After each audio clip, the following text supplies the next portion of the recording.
पाण्याचं टाकं आपल्याला दिसतंय. म्हणजे आता याच्यावरून काय आपल्याला अंदाज लावता येऊ शकतो, ह्या ज्या पायऱ्या दिसत आहेत थोडं पुढे,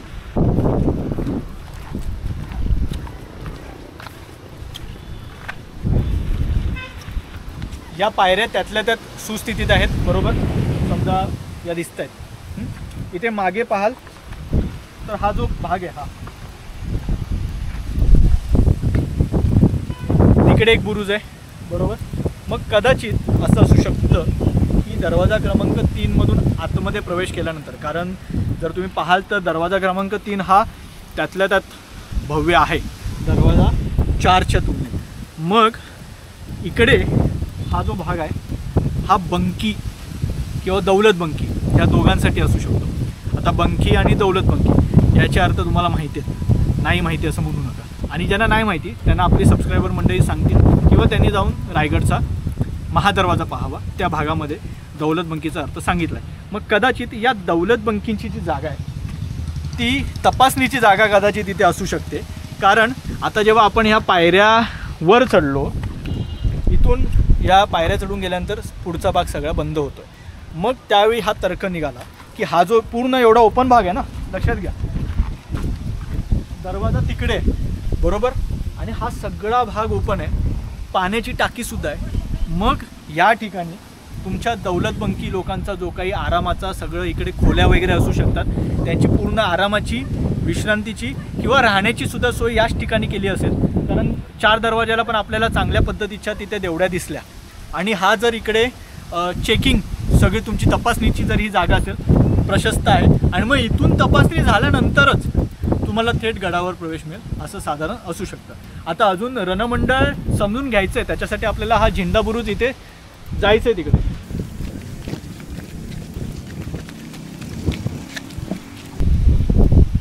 चला आलात का, पटपट पुढे पण जायचं आहे.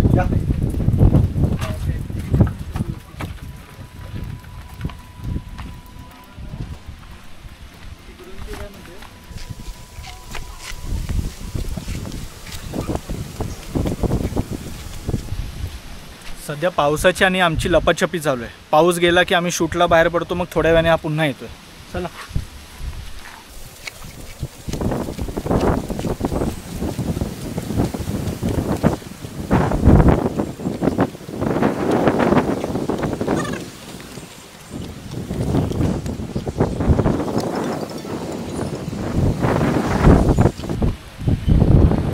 आपण आता उभे आहोत तो आहे झेंडा बुरुज. झेंडा बुरुज नेहमी दर्शनी भागात असतो, म्हणजे लांबून सुद्धा शत्रूला दिसलं पाहिजे की गडावर कोणाचं राज्य आहे. त्याच्यामुळे हा झेंडा आता तो त्या काळचा नसला तरी त्याच्यावर ज्याचा झेंडा फडकतोय त्याच्यावरून ठरवलं जायचं की राज्य कोणाचं आहे. ठीक आहे, हे बघा तो जो आहे तो दरवाजा क्रमांक 2 मुंडा दरवाजा. दरवाजा क्रमांक 1 साधारण इकडे खाली, म्हणजे हा सगळा भाग आहे हा पन्हाळ्याचा एंट्रन्सचा भाग आहे, खाली तुम्हाला दिसतो. ठीक आहे, 2 त्याच्यानंतर 3 तो 4. ठीक आहे, आणि आता आपण झेंडा बुरुजावर उभे आहोत.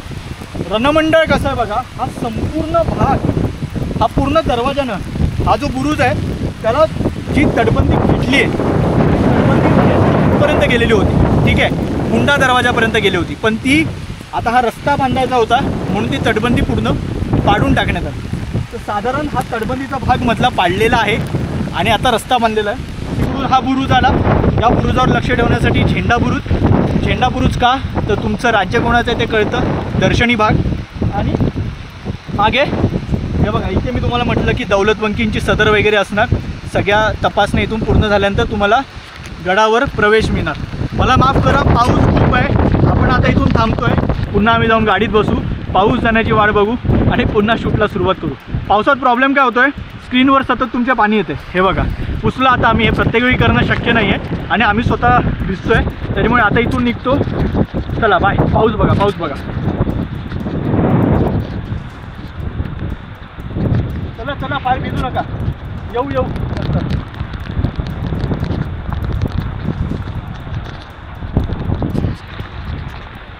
बाय. पुन्हा शिवाकाशीद यांच्या पुतळ्याकडे आलेलो आहोत. आता विषय असा झाला आहे की पाऊस तुम्ही बघताय वारा तुम्हाला जाणवतोय, वारा बराच आहे आणि स्क्रीन पण त्रास द्यायला सुरुवात करते कारण स्क्रीनच्या आतमध्ये बाष्प पकडलं आहे, त्याच्यामुळे तो एक तुम्हाला थोडासा ब्लरनेस दिसत असेल. आता विषय असा आहे की आजचा दिवस मला तर वाटतं आहे वाया जातो आहे. म्हणजे आज आता सकाळी आम्ही नाही म्हटलं तरी 7ला आपण शूट सुरू केलं, आत्ता 12 वाजलेत, म्हणजे जवळपास 5 तास झालेत आणि फक्त हा जो भाग शूट झाला आहे. म्हणजे काय, तुमचा 4 दरवाजा आणि झेंडा बुरुज आणि साधोबा तळ. आता हे शूट कसं पन्हाळ्याचं होणार आहे मला माहीत नाही. अगेन मी म्हणजे मला स्वतःला वाटतं की पावसात कुठलंही शूट करू नये, कारण पावसात दाखवण्यासारखं काही राहतच नाही, कारण सगळं धुकं वगैरे होतं, जो काय फॉग जमा होतो त्याच्यामुळे लांबचं काही दिसत नाही. तर आता तेच चर्चा चालू होती आमची की करायचं काय. सगळ्यात महत्त्वाचं म्हणजे पावनखिंड तर दाखवायचे. अर्थात पावनखिंडीचा थरार भर रात्री झाला होता, भर पावसात झाला होता. आमचं तेच चालू आहे की काय करायचं. पावनखिंड तर करायचे, पावनखिंड आपण सोडणार नाही आहोत, पावनखिंड करणार आहोत. पण तुर्तास असं आमचं डिसिजन होतं आहे. आता उद्याचा पण पाऊस बघू, उद्या पण सकाळी जर हे चित्र असेल तर पन्हाळा दाखवणं तुर्तास शक्य होणार नाही. पन्हाळा आपण पॉज करू, पावसाळा संपू दे, पावसाळा संपल्या आपण पहिला गड हा पन्हाळा करू. आत्ता इथे आपण पन्हाळ्याचं शूट थांबवण्याचा जवळपास निर्णय घेतला आहे. अर्थात आपण उद्याचा एक कॉल घेणार आहोत, उद्या सकाळी काय चित्र आहे, किंवा आज माझा आता पुढचा आता अख्खा दिवस तसाही इथेच जाणार आहे. त्याच्यामुळे कदाचित असा जर डिसिजन झाला की आज रात्रीच निघायचं पण पावनखिंड करायला, तर तसंही होऊ शकतं, काही सांगता येत नाही. त्यामुळे तुर्तास थांबतो, पन्हाळ्याचं शूट आपण स्थगित करतो आहे. आपण पावसाळा संपल्यानंतर पुन्हा पन्हाळ्यावर येतो आहे, कारण पन्हाळ्यावर आपली जी सगळी माणसं आहेत की त्या दिवशी जी सगळी मीटअपला आली होती, सगळ्यांनी भरभरून प्रेम दिलं आहे आणि आडवाटेवरचा पन्हाळा त्यांनी एकदम आपुलकीनं दाखवला आहे. म्हणजे त्यातला एक माणूस आमचा विदाऊट चप्पल आमच्यासोबत फिरत होता. त्या सगळ्यांची ओळख करून द्यायचीच आहे. पण पुन्हा येऊया पन्हाळ्यावर. तुर्तास पावनखिंडीचं नियोजन करायला आता आम्हालासुद्धा लागेल. याच भर पावसात महाराजांना वाटलं होतं की सिद्धी जोहरचा जो वेढा आहे तो थोडासा थंडावेल आणि आम्हाला इथून बाहेर पडता येईल, पण तसं झालं नाही. सिद्धीनं वेढा आणखीन आवळला, म्हणून याच भर पावसामध्ये महाराजांना निघावं लागलं. 12 जुलै ती तारीख होती. 13 जुलैला महाराज विशाळगडावर पोचले होते पावनखिंडीच्या मार्गाने. आपण सुद्धा तोच थरार अनुभवणार आहोत. तुर्तास थांबतो. धन्यवाद. जय शिवराय. पावसातली धावपळ तुम्ही पाहिली असेल. हा समोर तुम्हाला दिसतोय तो दरवाजा क्रमांक 4. त्या दरवाजातून बाहेर ही जी वाट येते, ही वाट आता इथून वर जाणार आहे, ती नागझरी तीर्थाकडे किंवा तुमच्या पराशर गुहेकडे. त्याच्यामुळे आता पण इथून जाऊया. या रस्त्यावरून तुम्ही थेट गाडीसुद्धा आणून वरती अर्ध्यापर्यंत लावू शकता. पुढे तुम्हाला चालतच जायचं आहे आणि त्याच्याहून पुन्हा वर चालत गेल्यानंतर तुम्ही पराशर गुहेकडे पोचता. पण चालण्याची वाट अगदी मला वाटतं एक 300-400 पावलं असेल. आम्ही काय करू, तुम्हाला गाडीनं सुद्धा पुन्हा एकदा फिरून कसं यायचं ते सुद्धा दाखवू, जेणेकरून दोन्ही गोष्टी कळतील. ठीक आहे. आता पहिलं आपण हरिहरेश्वर मंदिर आणि या नागझरी तीर्थाचं दर्शन घेऊया. चला.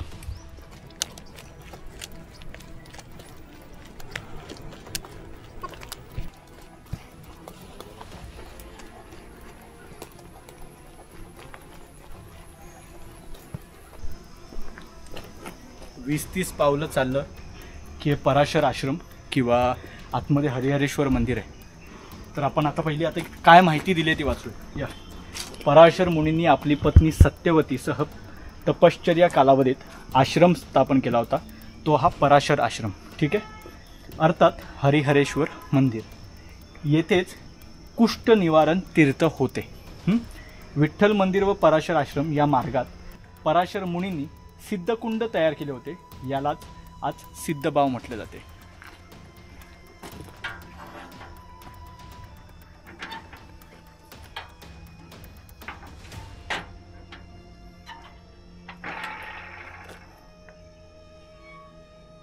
मला वाटतं आपण इथेच चपला काढायला हवेत.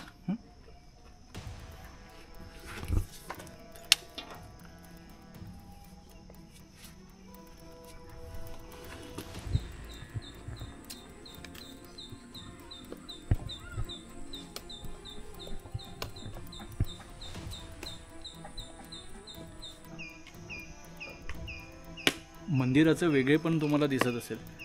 मंदिर एक आहे, सभामंडप 2 आहेत, वरती घुमट 2 आहेत. याचं कारण म्हणजे शैव आणि वैष्णव अशी दोन पंथ आहेत.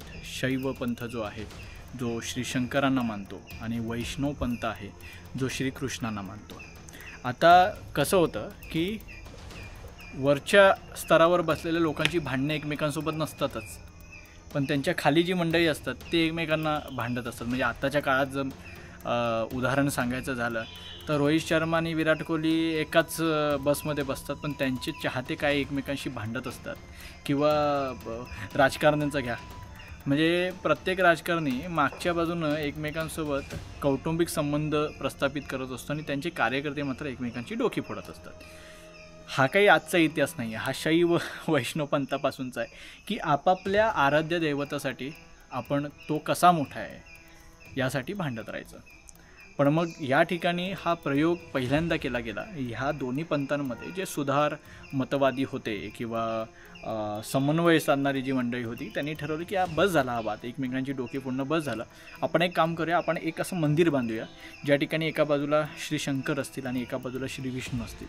आणि खास बाब कुठली आहे माहिती आहे का, म्हणजे आता हे मला पाहून सुचलं, या दोघांच्या सभामंडपाच्या मध्ये आपले श्री गणपती ते विराजमान आहेत. म्हणजे एका बाजूला भाचा आणि एका बाजूला मुलगा अशा दोन्ही भूमिका, आणि त्याच्यामध्ये म्हणजे हे समन्वयवादी किंवा हे सुधारमतवादी जे असतील, हे मला वाटतं हे गणरायाचे गण असतील की त्यांनी हा समेट घडवून आणलेला असेल. आणि एका बाजूला हरी आहे, एका बाजूला हर आहे, म्हणून तो हरिहरेश्वर आहे. तर या हरिहरेश्वराच्या दर्शनानं ही पन्हाळा सिरीज जी आहे ती आणखीन कशी भव्य होईल आणि तुमच्यापर्यंत ती जास्तीत जास्त पोहोचेल, तुमचा जास्तीत जास्त प्रतिसाद मिळेल अशी प्रार्थना या निमित्तानं आपण हरिहरेश्वराला करणार आहोत. दोघंही एकाच ठिकाणी आहेत, साक्षात गणपती बाप्पा आहेत. तर आता ती प्रार्थना तिकडे करूया, तुम्ही दोघांचंही दर्शन घ्या आणि त्यानंतर आपण पुढच्या नागझरी तीर्थाकडे, अगदी बाजूलाच आहे, स्वतः अनवाणी आहोत तर आपण तिकडे अनवाणीच जाणार आहोत, त्या जागेचे नियम पाळणार आहोत. तिकडची गोष्ट तिकडे सांगेन, तुर्तास दर्शन घेऊया. हरिहरेश्वराचं दर्शन झालं, नागझरी तीर्थाकडे जाऊया.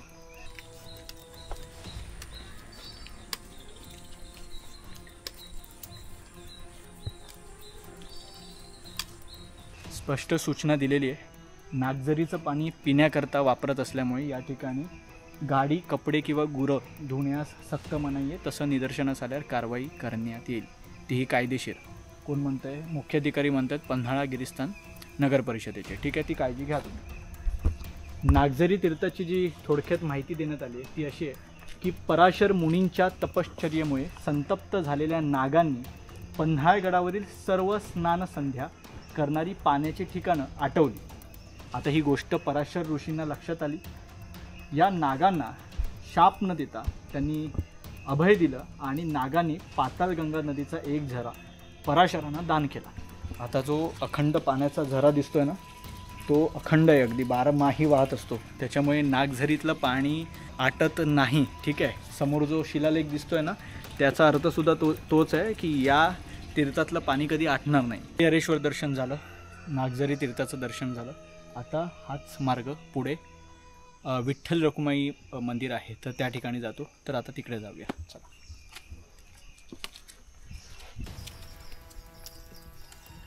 हरिहरेश्वराचं आणि नागझरी तीर्थाचं दर्शन घेतल्यानंतर बाजूची वाट दाखवली ही. आता ही वर चालत आपल्याला इथे डाव्या बाजूला विठ्ठल रखुमाईचं मंदिर आहे. ठीक आहे, तत्पूर्वी ही बघा, ही जी बांधून काढलेली वाट जी आहे तिथून पुढे वर रस्त्याला लागते. रस्त्याच्या पलीकडे आहे लता मंगेशकरांचा बंगला. तुम्हाला लँडमार्क म्हणून सांगतो, इथून चालत गेला तर तुम्ही तिकडे पोहोचाल. तिकडून आपल्याला पराशर गुहेमध्ये जायचं आहे, तोच रूट जातो. पण आपण काय करणार आहोत, आपण विठ्ठल रखुमाईचं दर्शन घेऊया, पुन्हा चालत खाली जाऊया.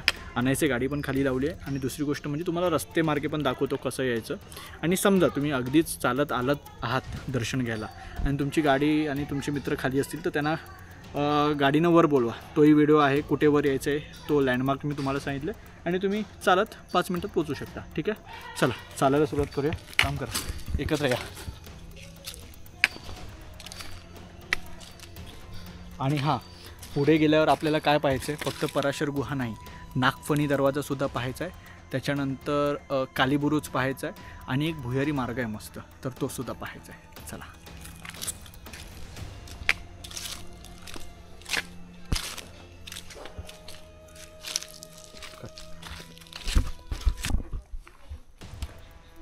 या विठ्ठल मंदिराची खासियत म्हणजे हे विठ्ठल मंदिर 14व्या शतकातलं आहे। या मंदिरामध्ये वज्रलेप केलेल्या विठ्ठल, रखमाई आणि राई या 3 सुबक मूर्त्या आहेत। आता राईचा उल्लेख मी तुम्हाला आतमध्ये जाऊन सांगतो, कारण तुम्ही विठ्ठल रखुमाई तर ऐकलं असेल, पण राईचं सुद्धा मंदिर असणं ही एक वेगळी गोष्ट आहे आणि फार कमी मंदिरात जिकडे विठ्ठल, रखुमाई आणि राई हे एकत्र असतात असं एक मंदिर पुण्यामध्ये सुद्धा आहे।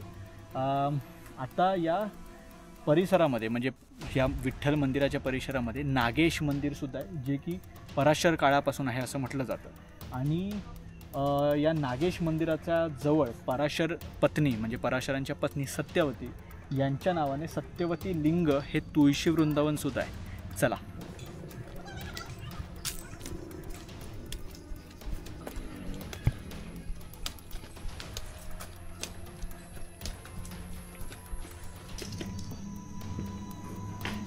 आता हे मंदिर ज्याला टाळं लावलेलं आहे, ज्यामध्ये आपल्याला आतमध्ये थोडं जवळ जावं।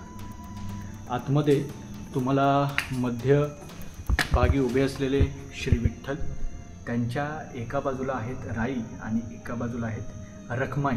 आता या राई या विठ्ठलांच्या पत्नीबद्दल तुम्ही ऐकलं किंवा वाचलं असेल। राईचा उल्लेख खरं तर तुम्ही आरतीमध्ये सुद्धा करता। राई रखुमाबाई राणी या सकाळा, ओवाळी तो राजा विठोबा सावळा। राई रखुमाबाई राणी या सकाळा, तर श्री विठ्ठलांच्या या 2 बायका। पण बऱ्यापैकी विठ्ठलांसोबत श्री रखुमाबाई म्हणजे तिची प्रतिकृती साकारण्यात येते। राईला फार दुर्लक्षित केलं जातं। आता त्याबद्दलचं कारण काय मला माहीत नाही, पण या मंदिराची खासियत आणखीन एक आहे, ती मी तुम्हाला सांगतो। तत्पूर्वी हे नागेश मंदिर या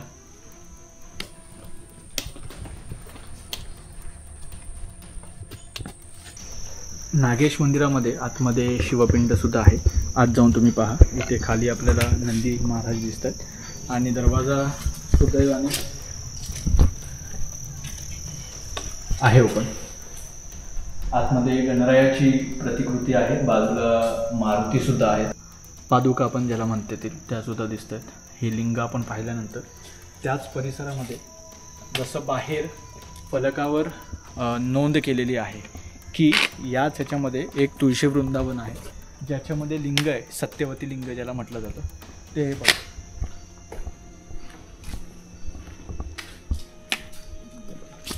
पराशर ऋषी यांच्या पत्नी सत्यवती यांच्या नावाने या लिंगाची स्थापना या ठिकाणी करण्यात आली। आणि अजून एक खास गोष्ट मी जी म्हटली होती, त्यासाठी आपल्याला त्या तुळशी वृंदावनाकडे जावं लागेल।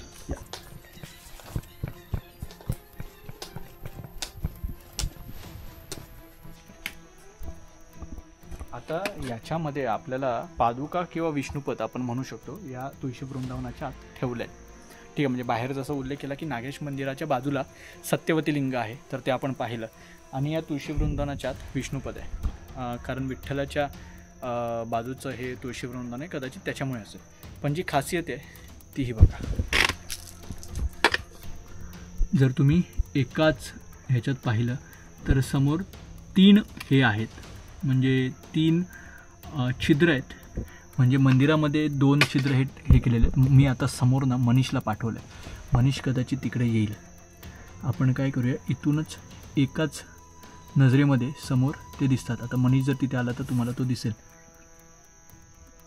दिसला मनीष? मनीषचं हे दिसतंय का? मी हवं तर अजून जवळ जातो। मनीष तिकडेच थांब, मी या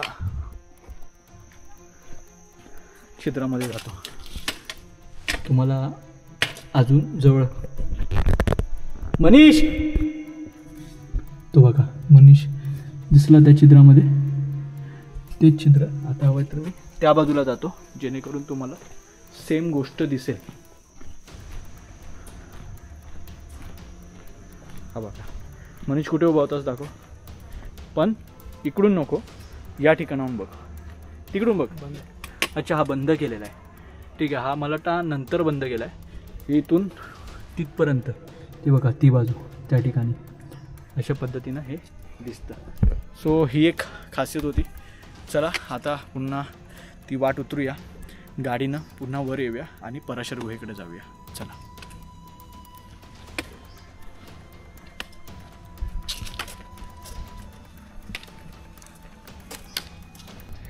हे बघा, विठ्ठल रखुमाईचं दर्शन घेतलं, हरिहरेश्वराचं दर्शन घेतलं, नागझरी तीर्थ पाहिला, साधोबा तळ. आणि आता ना काय करू, तिकडूनच वर जायला मगाशी मी तुम्हाला सांगितलं की वाट आहे की जी लता मंगेशकरांच्या बंगल्याकडे जाते आणि तिकडून पराशर गुहेकडे जाता येतं.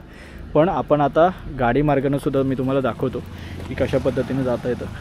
गाडीवर बसूया आणि जाऊया. 2 मिनटं फक्त मी टाईम रॅप सुरू.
हा बघा, हा जो रस्ता मी मगाशी दाखवला ना, विठ्ठल मंदिराकडून चालत वरती येतो तो हा इथे, हा लता मंगेशकरांचा बंगला.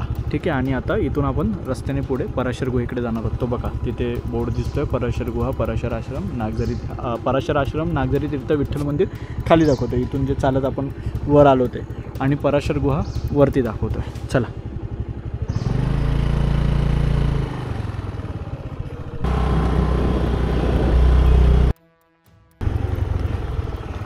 ही बघा, ही वाट जाते ती काली बुरुजाकडे. ठीक आहे. आणि आता आपण इथे चाललो आहे ते पराशर गुहेकडे. चला. आणि फार पण लांब नाही आहे. हे बघा, एक 20-30 फूट पुढे गेलं की पराशर गुहेचं नाव, पराशर गुहा लिहिलेला हा फलक लागतो. हा गाडीवर बहुतेक फंबल पडत होते. चला.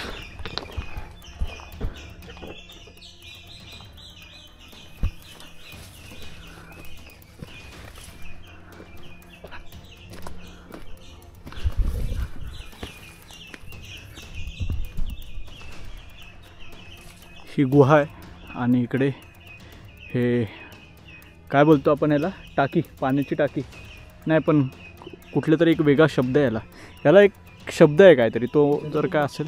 हां नाही, अच्छा, जलकुंभ म्हणून लिहिलं आहे. पण तुमच्या भागात काय म्हणतात ते जरूर कळवा. ठीक आहे. नाही रे, वॉटर टँक तर इंग्रजी शब्द झाला, पाण्याची टाकी पण शब्द आहे, पण अजून काहीतरी वेगळं म्हणतात बहुतेक.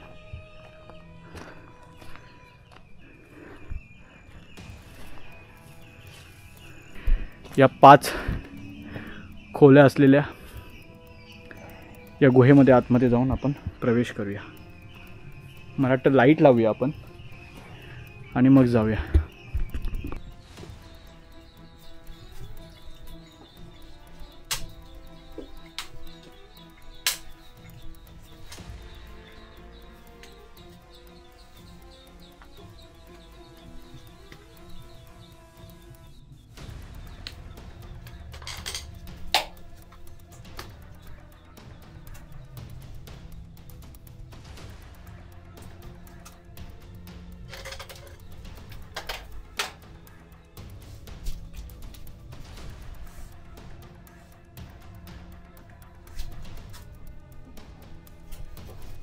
पराशर गुहेचं दर्शन घेतलं. आतमध्ये पराशर मुनींची ध्यानस्थ मूर्ती आहे, तीसुद्धा पाहिली.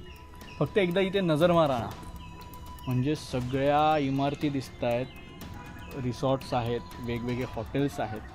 म्हणजे एवढ्या मोठ्या प्रमाणात म्हणजे पन्हाळा पसरला आहे बघा ना कुठपर्यंत. तो बघा सज्जाकोटी तिथे आहे बरोबर, इकडे नायकिनीचा सज्जा आहे, ती सज्जाकोटी तिकडे दिसते, तेवढा तो परिसर आहे.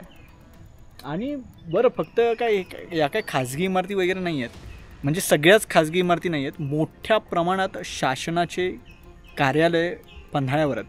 म्हणजे मी तर वाचलं की नगर परिषद आहे, म्हणजे एक नगर परिषद भरावी इतका पन्हाळा मोठा आहे. म्हणजे काय याचं महत्त्व आहे हे समजून घ्यायला पाहिजे की का प्रत्येक राजाला हा पन्हाळा आपल्या राज्यामध्ये पाहिजे होता. त्याचं कारणच हे की त्याचा घेरच इतका मोठा आहे. मग या पन्हाळ्यासाठी लागणारी शिबंदी किती मोठी असेल आणि कुठे कुठे ठेवायची शिबंदी, कुठल्या कुठल्या बाजूने ठेवायची. म्हणजे कोंडाजी फर्जंद 60 मावळ्यांनिशी हा एवढा अजस्त्र पन्हाळा जिंकू शकतात. त्यांनी काय केलं, त्यांनी त्यांच्या हेरामार्फत माहिती काढली की किल्लेदार कुठे राहतो आहे. त्यांनी किल्लेदारच मारला डायरेक्ट.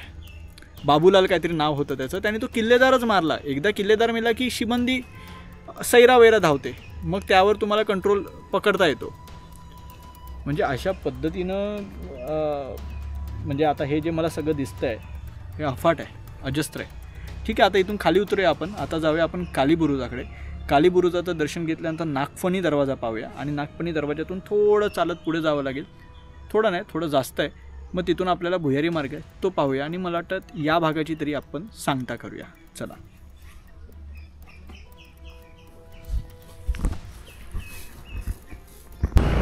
आपण आता प्रवास सुरू केला आहे कालीबुरुजाच्या दिशेने.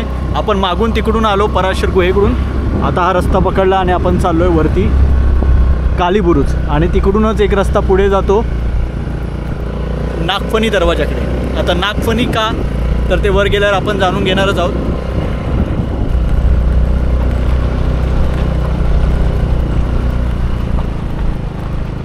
ही बघा डावीकडची वाट जाते कालीबुरुजाकडे.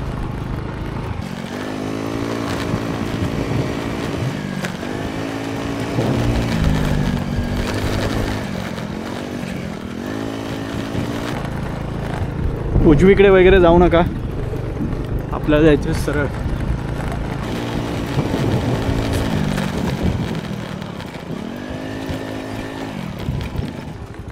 हा बघा हा रस्ता इथे जातो, इकडे दिसतोय कालीबुरुज.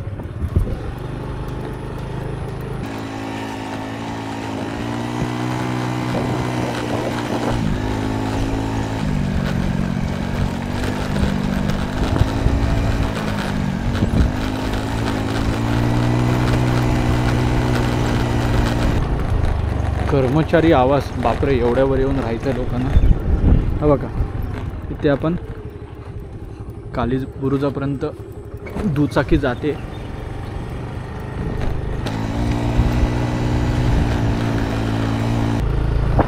जे पन्हाळा फिरायचं असेल तर तुमच्याकडे दुचाकी असेल तर बरं पडेल. ठीक आहे, चला कालीबुरुजाकडे जाऊया.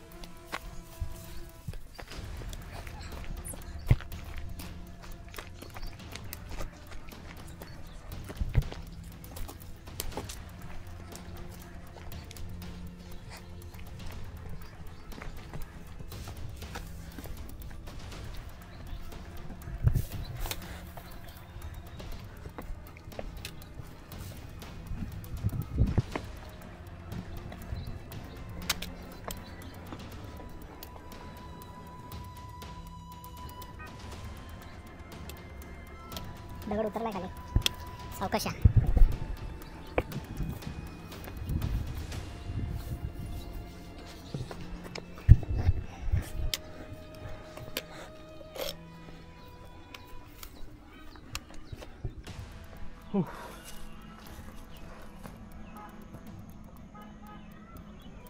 हा समोर दिसतोय तो पावनगड. दस्तूर खुद्द छत्रपती शिवरायांनी बांधून घेतलेला हा पावनगड. ठीक आहे, आता या कालीबुरुजाचं महत्त्व काय सांगितलं जातं तर अगदी समोरच्या बाजूने, कारण हा तुमचा मुख्य रस्ता जो कोल्हापुरावरून येतो आहे. ठीक आहे, याच बाजूला मला वाटतं रेडेघाटीसुद्धा याच बाजूला होती. त्यामुळे आता रेडेघाटी म्हणजे काय की सामान आणि या सगळ्या गोष्टी ये जा करण्यासाठी रेडे, बैल, घोडे यांचा वापर केला जायचा, खच्चर.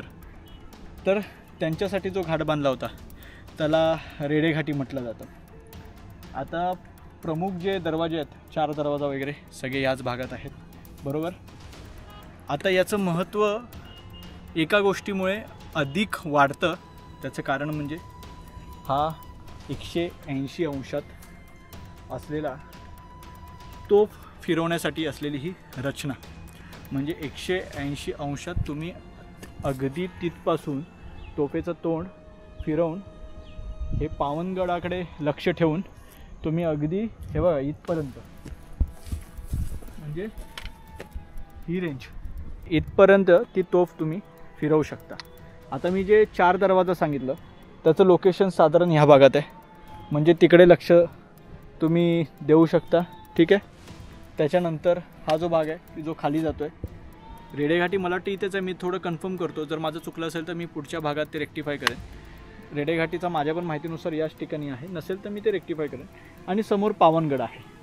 त्याच्यामुळे सगळ्या ठिकाणावर लक्ष ठेवण्यासाठी कालीबुरुज महत्त्वाची भूमिका बजावायचा. आता इथूनच ना थोडं खाली उतरलं की एक चोरवाट खाली उतरते आणि तिकडे आहे ना तो नागफणी दरवाजा आहे. तर ते आपण असं चालत वगैरे येणार आहोत इथपर्यंत. ठीक आहे. आणि मध्ये एक बुरुज पण ढासळलेला आहे आणि दरवाजा सदृश्य वगैरे बरेच अवशेष वगैरे आहेत तिकडे. तर आता कालीबुरुज पाहून झाला. वातावरण जर तुम्ही पाहाल तर संध्याकाळ झाली असं वाटेल, पण आत्ताचे दुपारचे 3 वाजले. म्हणजे भर उन्हामध्ये हे शूट होणं आम्हाला असं वाटलं होतं, अपेक्षित असेल, कारण खूप ऊन असेल असं आम्हाला वाटलं होतं, पण नाही आहे. देवाची साथ आहे. छान थोडंसं मडी वातावरण आहे, त्याच्यामुळे ऊन नसल्यामुळे त्रास होत नाही आहे. ठीक आहे. तर आता कालीबुरुजाचा आणखीन एक गोष्ट सांगितली जाते, ते म्हणजे कालीबुरुजावर नरबळी, कालीबुरुजावर नाही, कालीबुरुजाच्या ह्या भागामध्ये नरबळी दिले जायचे असं कोल्हापूर गॅजेटमध्ये नमूद केलेलं आहे. आणि नरबळी हा प्रकार आधीपासून चालत आलेला आहे. स्वातंत्र्योत्तर काळामध्ये तो बंद झाला, पण एकंदर असे संदर्भ आपल्याला आढळतात. कालीबुरुज पाहून घेऊया, खाली उतरूया पुन्हा आणि नागफणी दरवाजाच्या दिशेनं प्रस्थान करूया.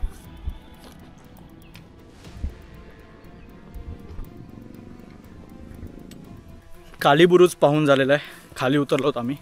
आता आम्ही नागफणी दरवाजाकडे चाललो आहोत. चला.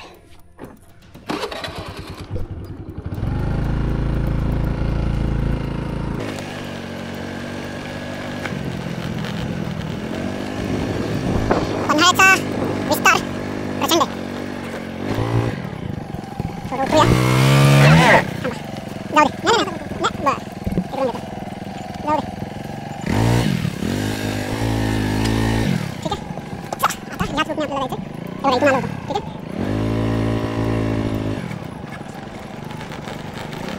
आकाशवाणी केंद्राचं स्टाफ क्वार्टर्स आहे. एवढं लांब काहीच माहिती नाही. अच्छा, इकडे आकाशवाणीचं केंद्र सुद्धा आहे. हा बघा टॉवर दिसतो. म्हणजे त्यामानाने फारच जवळ राहण्यासाठी सोय केली. कामाच्या ठिकाणच्या अगदी बाजूला, कामाच्या ठिकाणापासून जवळ हे इथे कार्यालय. थोडासा रस्ता आपण वाकडा केला आणि नागपणीच्या दिशेने आपण चाललो.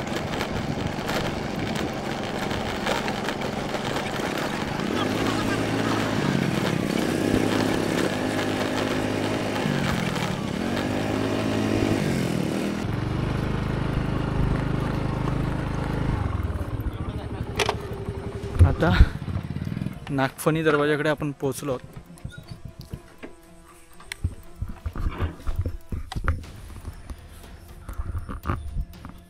चला मनीषराव.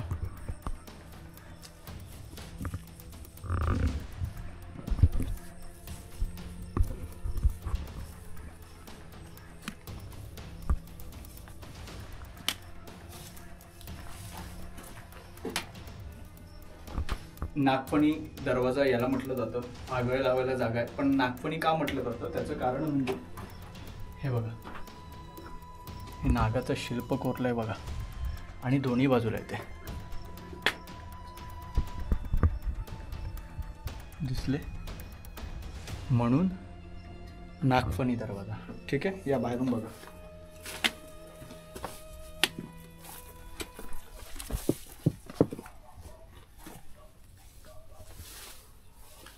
संवर्धनाच्या प्रतीक्षेत असलेला हा नागफणी दरवाजा. बुरुज अक्षरशः कोसळलाय आणि हा रस्ता ब्लॉक झालाय. हा रस्ता आधी ओपन होता, पुढे सुद्धा तिकडे बुरुज कोसळला आणि तटबंदी आणि सगळ्याच गोष्टी कोसळलेल्या आहेत. ठीक आहे, एक काम करू, नागफणी दरवाजा तर पाहिलाय, याच्या पुढे जे भुयार आहे ते पाहून येऊया. चला.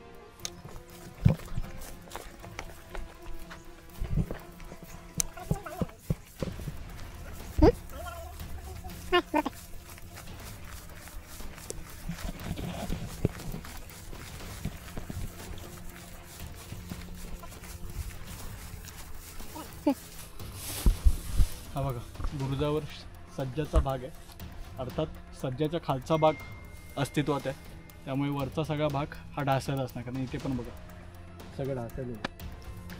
आपण वरून आलो बोलतो का रे? नाही, बरोबर आहे. इथून असं बुरुज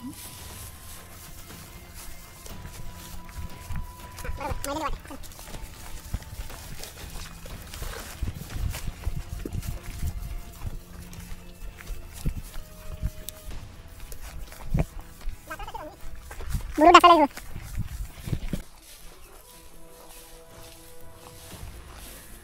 नागफणी दरवाजाच्या बाहेरच्या बाजूने सुद्धा येता येतं, ती वाट इथून अशी आतमध्ये येते. आपण काय करू, आता जेव्हा रिटर्नचा प्रवास, परतीचा प्रवास सुरू करू ना, तेव्हा आपण ह्या वाटेने बाहेर पडू आणि मग नागफणी दरवाजाच्या बाहेरच्या दिशेला जाऊ, म्हणजे जेणेकरून तुम्हाला हा रिंग रूट कळेल की कशा पद्धतीने गोलाकार आहे. ठीक आहे, हे बघा तिकडे पण तो सज्जा दिसतोय आणि ॲज इट इज तटबंदी ढासळलेली आहे. चला.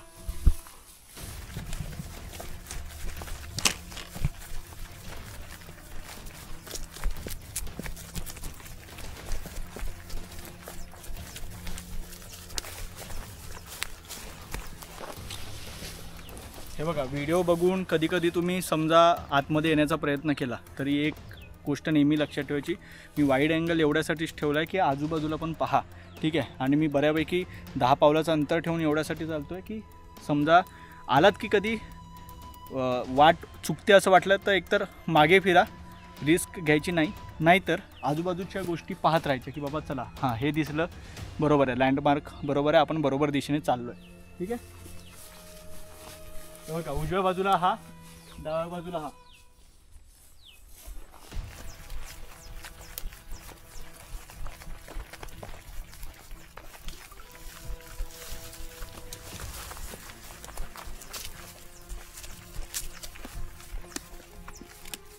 काही पावलं चालला तटबंदीच्या बरोबर खाली ती भुयारी वाट तुम्हाला दिसली. बापरे, पूर्ण झाडी वेली आहेत, पण चला ट्राय तर करूया. चल मनीष.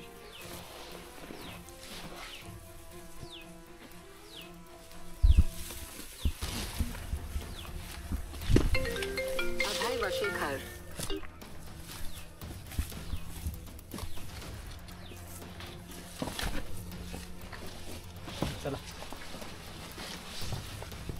हे 2 मित्र आपल्यासोबत येत आहेत. कुठले? सोलापूरचे का? कोल्हापूर की सोलापूर? सांगोला. मग फक्त पन्हाळा पाहायला आलात की काय? सगळीकडे पाहिजे.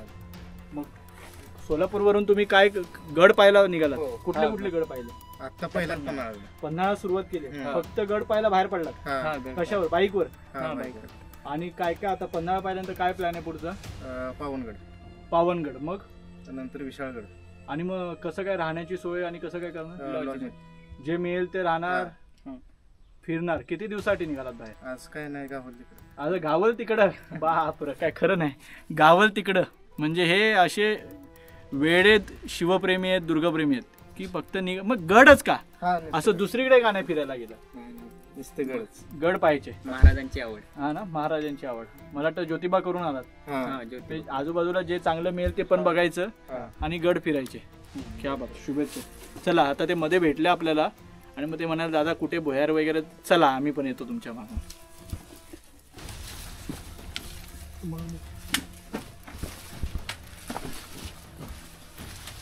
हे मागे आम्ही पावसात आलो होतो, त्याचं जर फुटेज सापडलं तर मध्ये मध्ये मी टाकेन. पावसाचं अत्यंत निसरडी वाट होती तेव्हा. चला.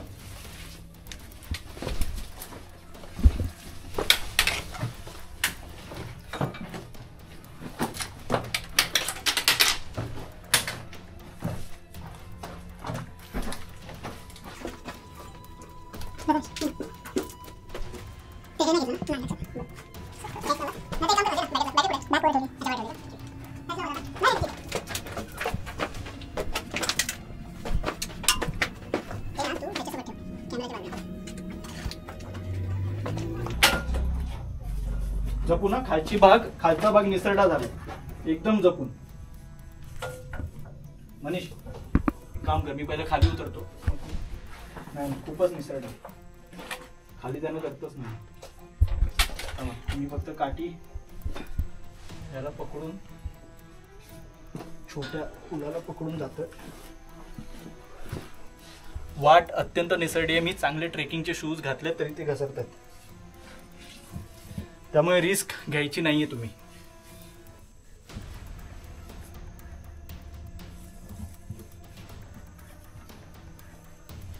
या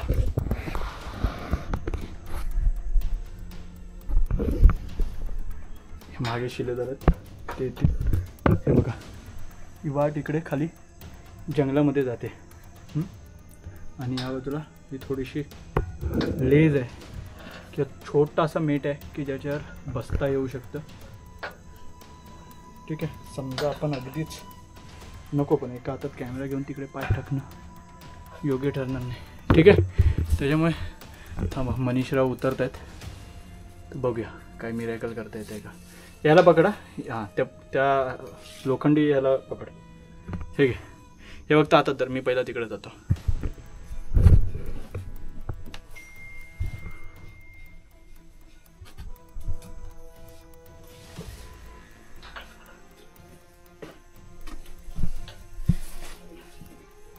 ह्याच्या पुढे येऊ नका, तिकडेच थांबा. ते नाही ते घे ना, आता इथे कशाला आलो मग? कुठे ते दाखवायला चालू. हा ते घेऊया, मी फक्त होतो. मग तू घेणार कसं ते? लांब केलंय. अच्छा,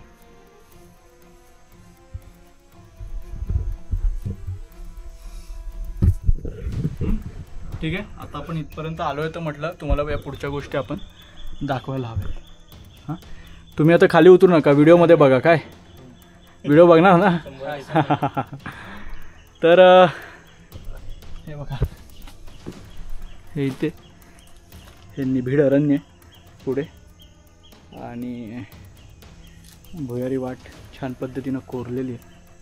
इथे आपल्या आता मनीष शेट आहेत आणि पायऱ्या खाली जात आहेत का चांगल्या?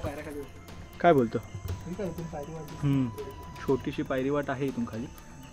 म्हणजे हे अरण्यातून गपचूप यायचं, या ठिकाणाहून वर आतमध्ये गडावर प्रवेश करायचा. काय नाही, लेज आहे छोटी, फार काय नाही. पुढे काय होय का खड्डा? हा खड्डा आहे तो, बाकी काय नाही. ठीक आहे, चला हे थोडंसं आत मी करतो आणि मनीषकडे देतो.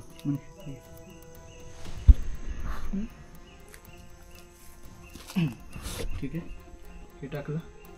चला आता परतीचा प्रवास आपण सुरू करूया. आता वरती आणखीन एक गोष्ट दाखवायची तुम्हाला, जी मगाशी आपण पाहिली होती. नाव आठवून ठेवा, वरती पोचल्यावर तुम्हाला कळेलच. भुयारी मार्ग पाहिला तर मी म्हटलं होतं की वर गेल्यावर एक गोष्ट दाखवतो. फार काय मोठी नाही आहे, फक्त काली बुरुज या ठिकाणाहून दिसतो. ही वाट फक्त कशी जोडलेली आहे ती फक्त दाखवायची होती. या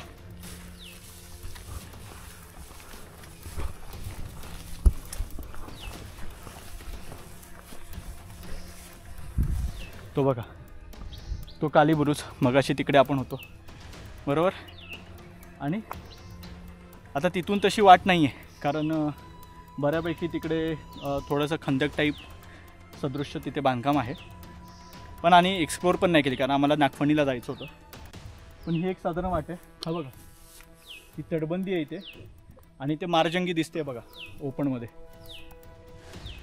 ही तटबंदी तशीच सरळ जाते. आता पुन्हा आपण परतीचा मार्ग पकडू आणि मी तुम्हाला मगाशी म्हटलं तसं की तो दुसरा रूट दाखवतो नागफणीकडे जाण्यासाठी, तो दाखवू आणि या भागाची सांगता करू. चला.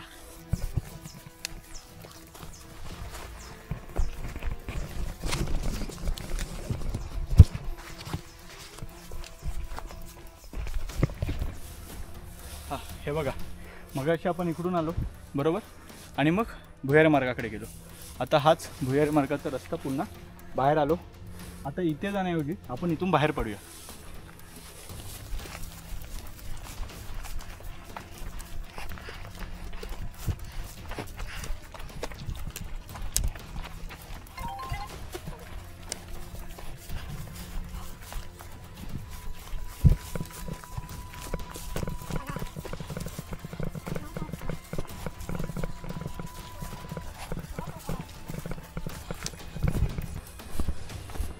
इथे एक भग्नावशेष आहे दरवाजाचा. सगळा मलबा तिकडे पडलेला आहे. काल आम्ही तिथे जाऊन आलो होतो. नाही भरा या.